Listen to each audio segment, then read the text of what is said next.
Hello guys. तो आज जो सीरीज़ हम एक्सप्लेन करने जा रहे हैं उसका नाम है an incurable case of love, episode number 5।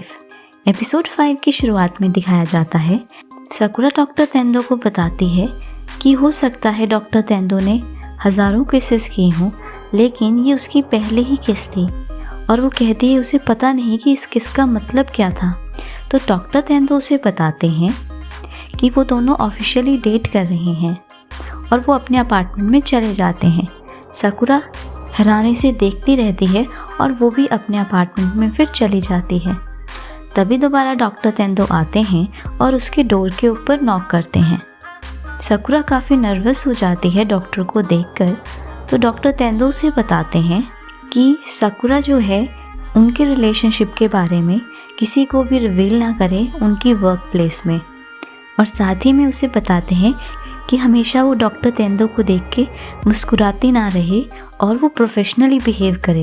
वो कहता है उनकी पर्सनल लाइफ उनकी काम की लाइफ से अलग होनी चाहिए, उनकी पर्सनल लाइफ हॉस्पिटल के बाहर होनी चाहिए।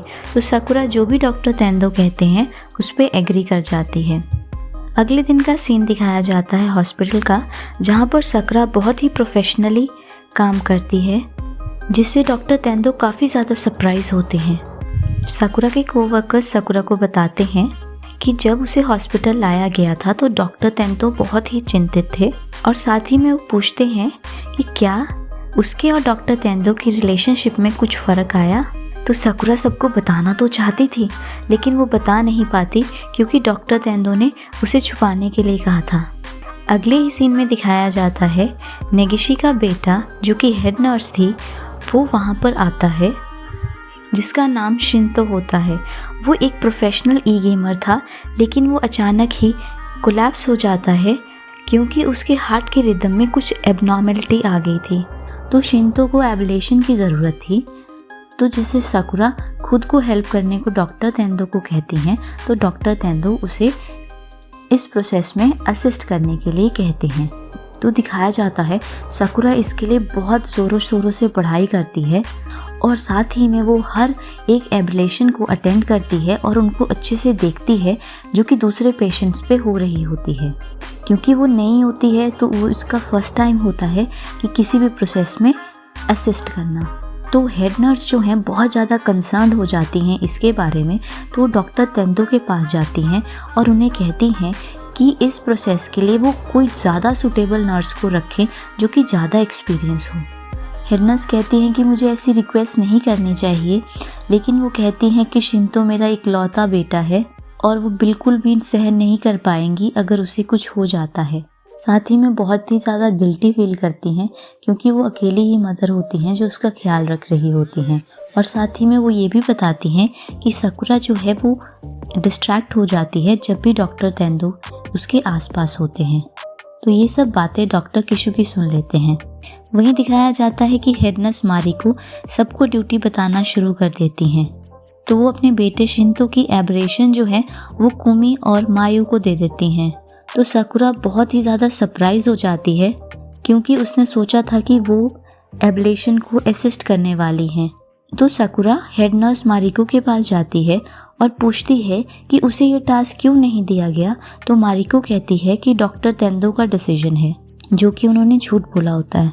तो तभी साकुरा डॉक्टर तेंदो के पास चली जाती है और उनसे पूछती है कि उन्हें वो रोल क्यों नहीं दिया गया, क्योंकि डॉक्टर तेंदो ने उसे प्रॉमिस किया था कि वो इस केस में उसे असिस्ट करने देंगे।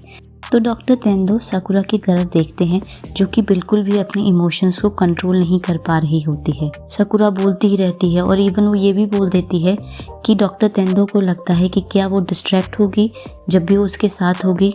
तो डॉक्टर तेंदो कुछ नहीं कहते हैं, बस वहाँ से चले जाते हैं। तो दिखाया जाता है कि वो बहुत ज़्यादा गुस्से में होती है और बहुत अपसेट होती है जब वो हॉस्पिटल को छोड़ के जा रही होती है। वहीं दिखाया जाता है कि डॉक्टर किशुगी को वो हॉस्पिटल गार्डन में मिलती है। साकुरा डॉक्टर किशुगी को बताती है कि वो डॉक्टर तेंदो को डेट कर रही है और साथ ही में वो उनसे अपसेट भी है उनके एटीट्यूड को लेके। और साथ ही बताती है इतना सब कुछ होने के बाद भी वो उनसे कितना प्यार करती है। डॉक्टर कुशुगी भी साकुरा से प्यार करते हैं और उसको वो खुश देखना चाहते हैं, तो इसीलिए वो सब कुछ बता देते हैं कि डॉक्टर तेंदो को मारिको हेड नर्स ने रिक्वेस्ट की थी कि वो साकुरा को असिस्ट करने ना दे एब्रेशन के लिए, जो कि उनके बेटे के लिए प्रोसीजर परफॉर्म किया जा रहा था। और साथ ही डॉक्टर कुशुगी ये भी कहते हैं साकुरा से कि वो डॉक्टर तेंदो से बात करे। साकुरा डॉक्टर तेंदो को ढूंढती है तो उसे पता चलता है कि वो इमरजेंसी एब्रेशन परफॉर्म कर रहे हैं शिंतो पर, जिसको अटैक आ गया है। तो साकुरा व्यूइंग थिएटर के पास जाती है और डॉक्टर तेंदो को प्रोसीजर परफॉर्म करते हुए देखती है और डॉक्टर तेंदो बहुत ही चिंतित नजर आते हैं। तो साकुरा पास ही रखे माइक्रोफोन से बात करती है जहाँ पर हेड नर्स होती है। वो बताती है कि उसने नोटिस किया है कि शिंतो को कफ है और वो कॉन्स्टेंटली मिंट की गोलियां खाता रहता है अपने कफ्स को दूर करने के लिए। और वो कहती है कि उसे लगता है कि शिंतो को अस्थमा है। तो डॉक्टर तेंदो को समझ आ जाता है कि कहाँ पर गड़बड़ हो रही है और वो एकदम से साकुरा को बुलाते हैं कि उसको ज्वाइन करें अंदर असिस्टेंस के लिए। शिंतो के ऊपर प्रोसेस अच्छे से हो जाता है तो हेड नर्स बहुत ही ज़्यादा शुक्रिया करती है डॉक्टर तेंदो का और स्पेशली साकुरा का।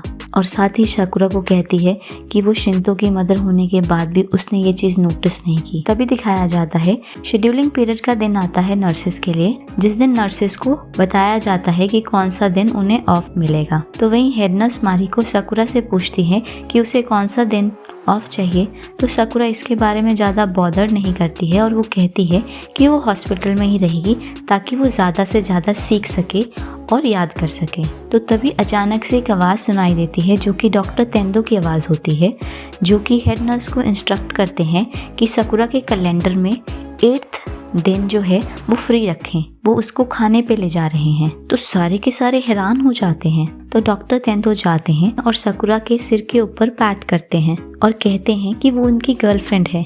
तो सारे के सारे हैरान हो जाते हैं और साकुरा तो खुद ही इतनी ज़्यादा सरप्राइज हो जाती है कि उसे समझ ही नहीं आता। तो अचानक ही ये बोल के डॉक्टर तेंदो वापस जा रहे होते हैं, तभी किसी नए चेहरे की एंट्री होती है और वो नया चेहरा कोई और नहीं मिनोरी होती है।